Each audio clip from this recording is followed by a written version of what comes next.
Spring,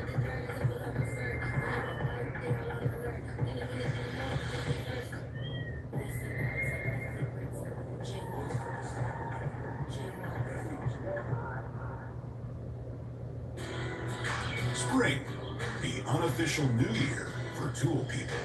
A time to start new. About 10% a year over the course.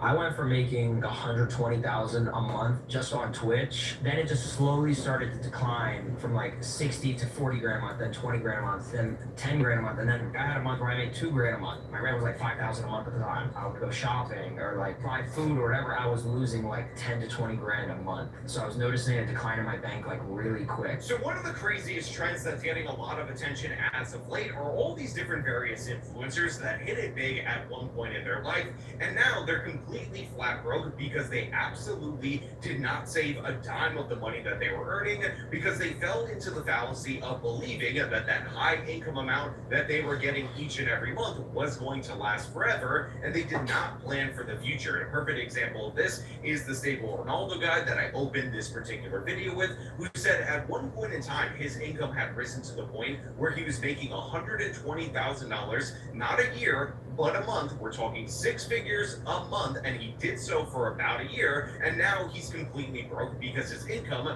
started contracting, and as time went on, his spending didn't reduce, and he ended up in a situation where he's facing a bankruptcy, financial ruination, based on the fact that, again, he never expected the money to run out. He never expected it to end, which is a phenomenon that we are quite familiar with in the professional athlete world, where you'll see a guy who has a sneaker line, who'll be making millions upon millions of dollars in the NBA, MLB, or the NHL. You find out that they're bankrupt and they owe a bunch of money to some place that, again, is just a ridiculous sum. I'm thinking of Allen Iverson, who ended up owing like $750,000 to Tiffany's while he was filing for bankruptcy, because Allen Iverson, again, just blew through all of his money. Well, that exact mindset, the rags to riches and back to rags mindset, is exactly what seems to be fueling a bunch of these influencers. And obviously, even though they're dealing with much larger sums of money than even I'm dealing with by orders of magnitude, we can learn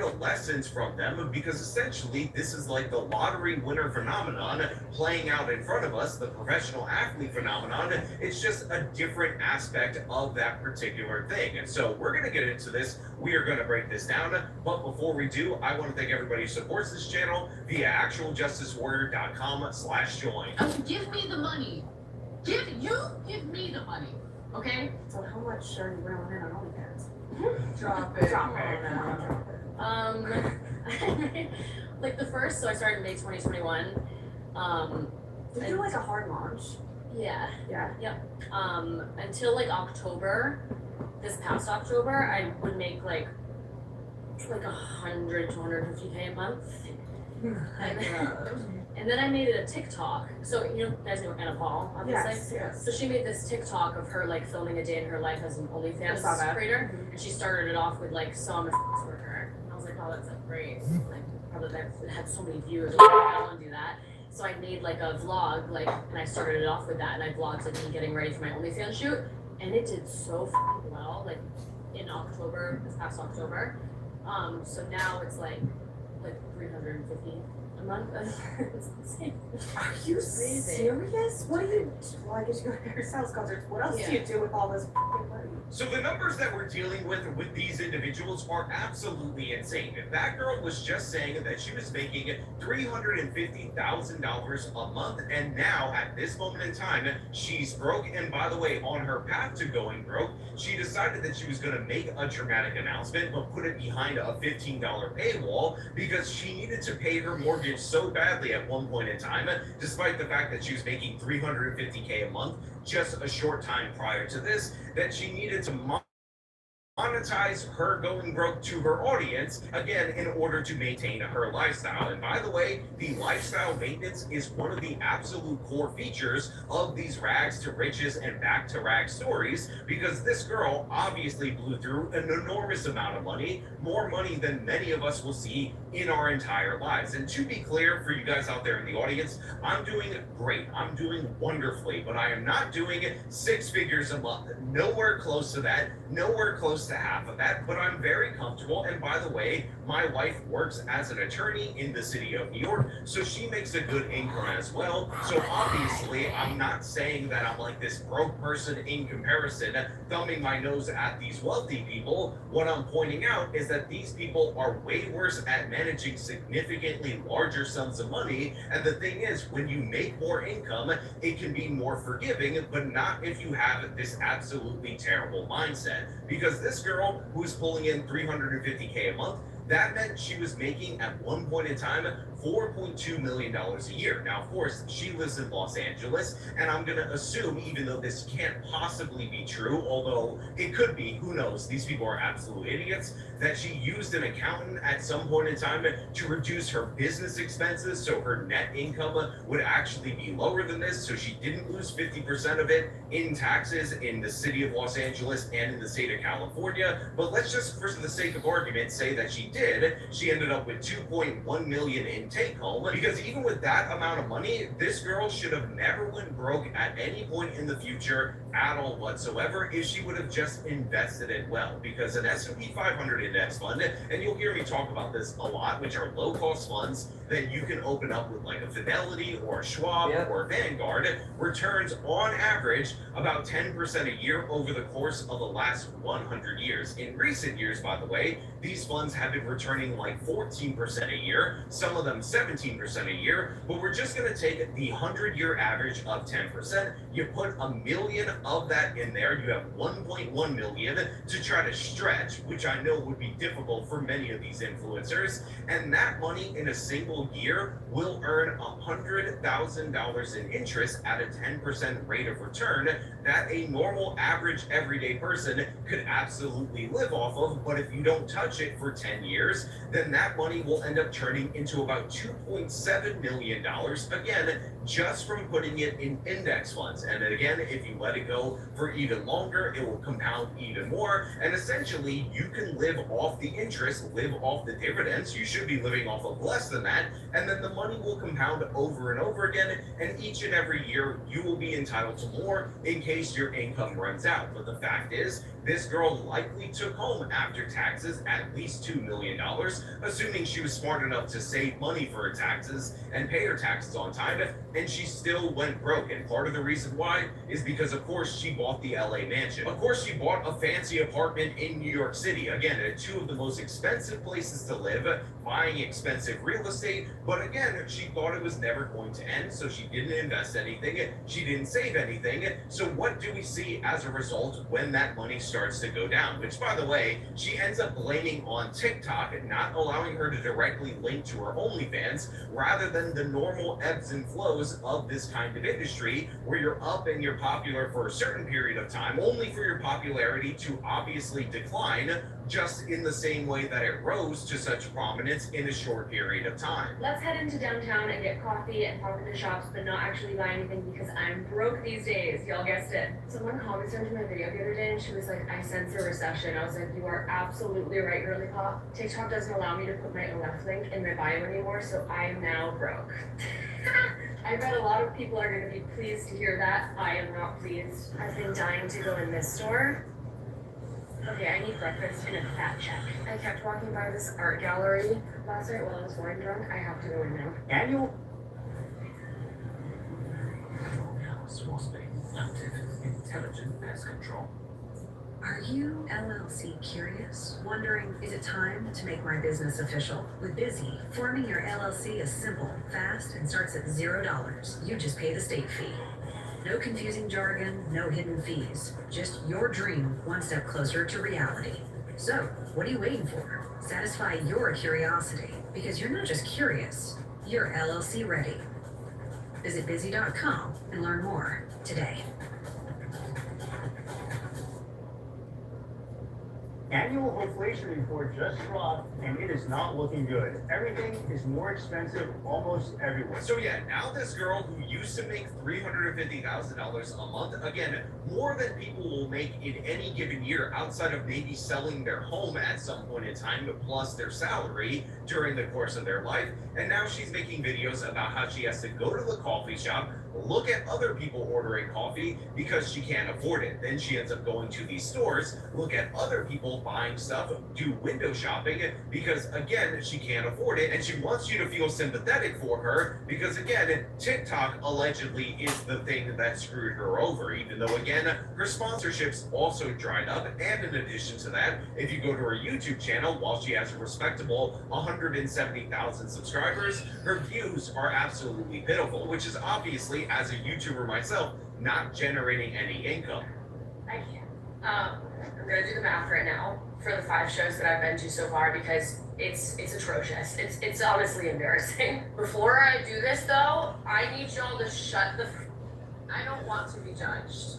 Okay? From the time I was 11 years old, I was always very blessed with parents that could afford to, send me to One Direction shows, and they understood my need to go to so many shows. But I always told myself, I was like, when I am older and I have a big girl job and all this stuff, I am going to spend that money on Harry concerts. And that's always what I wanted to do. That was always my plan, and I'm finally making that come true for myself. And so I'm very proud of myself, and I am grateful that I get to do this because it's all I've ever wanted. So I'm gonna do the math right now, and I'll let you know in a second. This number is a little bit worse than I thought it was gonna be. This is for the 4 tickets that I've gotten in LA so far, and then I went to the last night of Madison Square Garden, so that ticket, the flight, the hotel, and all the parking at the Forum. $7,198. I'm going to bed. I'm horrified. She has 5.1 million followers on TikTok, and yeah, the idea that she somehow lost conversion ability from directing her followers to her OnlyFans because she can't directly link it doesn't make any sense at all whatsoever. And again, as somebody on this side of the camera, I can tell you guys, me directing you to something is significantly more valuable than me having the passive links in the description. For instance, if I mention that I have PayPal and Venmo options during the course of my videos to which you guys can donate, many of you will go and donate via PayPal and Venmo because a lot of you will just be reminded that those exist. And by the way, that is not a plug. You don't have to donate money. The point is, some of you will just based on the fact that I mentioned it in the video. Well, the same thing works for an OF conversion, and when you have 5.1 million followers, you should be able to do that, but this girl does not take responsibility for her own actions, and again, she did not set herself up for success. Now, we have other dramatic examples of the problems that influencers have, and by the way, there are categories of influencers that appear destined to fail. I've seen a lot of people make wonderful videos on car influencers that essentially went broke because they kept spending money on cars,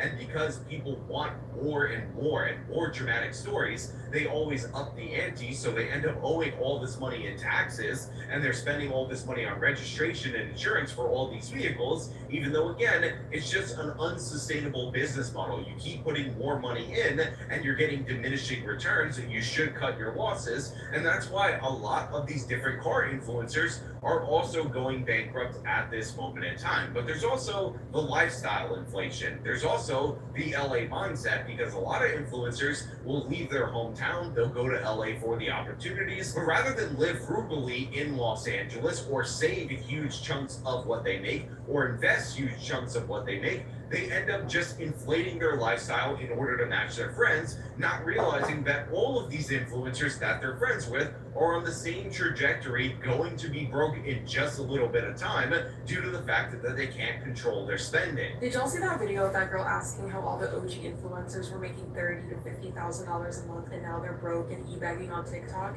Like, what happened to all that money? So as somebody who accumulated over 2.5 million subscribers on YouTube back in 2015 and and I was literally living in LA, so I witnessed a lot of this. I'm gonna give you guys the breakdown on what happened with that money. I can't speak for everybody, obviously, but just what I've seen. When I moved out there, I thought I was pushing it with my $2,000 one-bedroom apartment, but I had people living in the same building, just at the top floor. I was on the 3rd floor, but they were at the top floor paying $20,000 a month. Then I had some friends that lived in mansions just for the sole purpose of wanting to be able to throw parties and have people come over and make content in there. Literally paying people's yearly salaries like $30,000, $40,000 a month just to rent this huge house. So for those of you that were also wondering, like, why do a lot of these influencers have big houses but they're fucking empty? Not even joking, to get some good quality furniture in there, it's gonna cost you like $500,000. So this is a YouTuber who says she reached 2.1 million subscribers back in 2015, and essentially the argument that she's making for why all these individuals are broke is because they're spending like absolute idiots. And you can hear the mindset that she has and how sensible it is, which is she felt like she was stretching it by living at an apartment that cost $2,000 a month.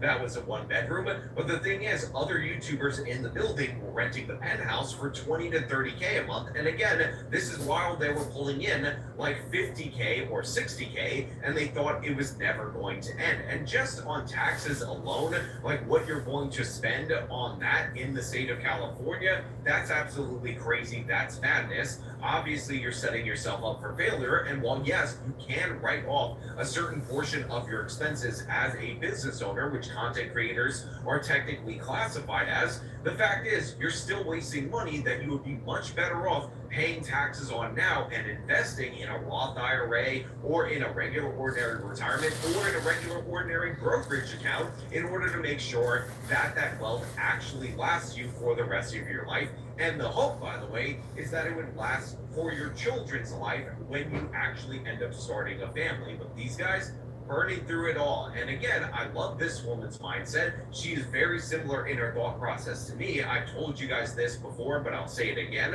While most people will tell you to spend no more than 30% of your income on rent or housing costs as a whole, me and the wife actually live in a place where we're spending less than 10% of our income on rent. And this is because we chose an area where the apartment is nice enough, it suits our needs, but it has no frills, no fancy amenities. It is not considered maybe the most ideal location, but it suits everything that we want to get out of an apartment, which for the most part was this 2nd bedroom so I could have a home studio. And if we needed to change our apartment or move to a house at some point in time, we can use the difference in what most people spend on housing versus what we spend on rent here in order to save up for that down payment, again, if we want to get to that point. But make no mistake about it, if I ever look at a house, I'm not going to buy a house that's at the top of my lending budget. I would buy a house that is within my means, that one of me or my wife could pay the mortgage on our own, because I know if I ever lose my income due to the instability of the content creation game, then guess what? We need to still pay the mortgage. We need to be responsible. We need to prepare for that. And I also, and I've said this before to everybody out there in the audience, have an aggressive investment strategy. I'm fully funding my retirement each and every year. As a content creator, I get access to something called a solo 401k, which allows me to contribute both as the employer and as the employee. And on the employee side, I'm trying to max that out each and every year. And then everything in addition to that, I put in on the employer side, pending the laws and limits for that. And guess what? My portfolio isn't complicated. It's not crazy crypto schemes or anything of the sort. It is S&P 500 index funds, total market index funds, international index funds. And the reason for that is because I'm investing for the long term. I'm willing to sacrifice now and enjoyment and lifestyle at this moment in time in order to, again, make sure that in the future, we're taking care of it. By the way, I also put money in a 529, which a lot of people were shocked by because I have no kids at this moment in time. Yes, you can do that. Just name yourself as the beneficiary to start out with, and then switch it after your child is actually born, or when they get to the age where they might be going to college and they might want to access that money. But yeah, I do that in advance to let that compound, to make sure if I have a child and that child wants to go to university, that that is fully paid for. And I've been planning for it since, again, before that child came into existence, since before I was married, because that's the long-term mindset that I operate under. And by the way, a lot of your favorite content creators that I talk to behind the scenes fall into very many of these pitfalls of expecting the money to never run out. And that's why you see content creators that get way more viewers than me, that have way more subscribers, that have way more supporters through memberships on their website. When things take a little bit of a downturn, when things start to get rough, what do they end up doing? They end up crowdfunding. They end up saying, hey, we're about to go bankrupt. Our company that we're invested in is going under unless you donate tens of thousands of dollars in the short term in order to cover those costs. You notice how I've never done a crowdfunding for those circumstances? And I got news for you guys. Ad rates, ad revenue on YouTube actually cut in half in 2021, and I didn't miss a beat. And the reason for that is because I produced more, and I know that it's not on you to support me because I have poor financial planning. And don't even get me started on their Uber ego. It's like people reach a certain amount of followers and all of a sudden they can't use Uber X. Yeah, we can't pull up to this party in a Prius. Order an Uber Black. Why would we spend $250 to pull up to a party when we could spend $19.99? Half the cars that you see these people whipping around are rentals, and they're spending like $300, $500 a day just to whip it around and try to act like they're somebody they're not. Babe, just because you hit 200K doesn't mean you need to go and get a C300 for Mercedes. Like, it's okay, you can drive your paid off Toyota. Maybe 1 out of 10 of my friends actually cook their meals at home. Everybody was constantly going out to eat or hiring private chefs. When you start making all this money, a lot of people tend to forget that it might stop one day, so they're still going on these expensive vacations, buying all this designer, even if it's starting to dwindle. Because they learn. After buying a domain from Hostinger, George made a big mistake, thinking website building is only for pros. With Hostinger Horizons, create a website by simply chatting with AI. Just describe what you need and launch in one click. No coding, no complexity. Take your idea online with Hostinger Horizons today and get 10% off with code NEXT10. Let's count the smiles. Amazon Freight scales with you. Simple booking and 24/7 support. All powered by Amazon's network of smiles.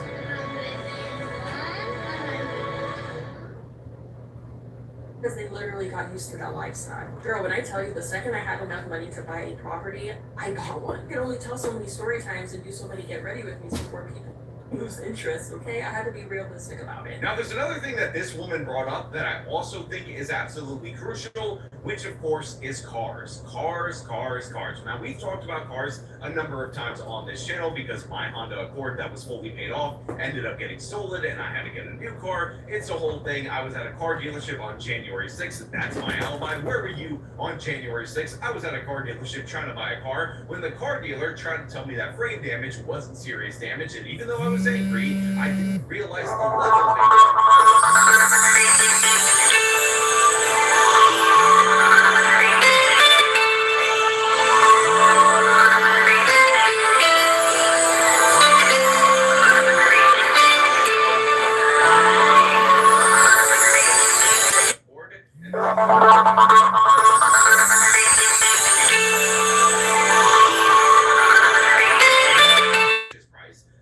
Another car for myself, but I didn't buy a $50,000 car. I didn't even buy a $40,000 car. I bought something within my range that I can pay it off because I like the idea of having a car that's fully paid off more than having a car that everybody absolutely loves and is fawning over and thinks is a big flex for me to drive. And honestly, I think in the stream.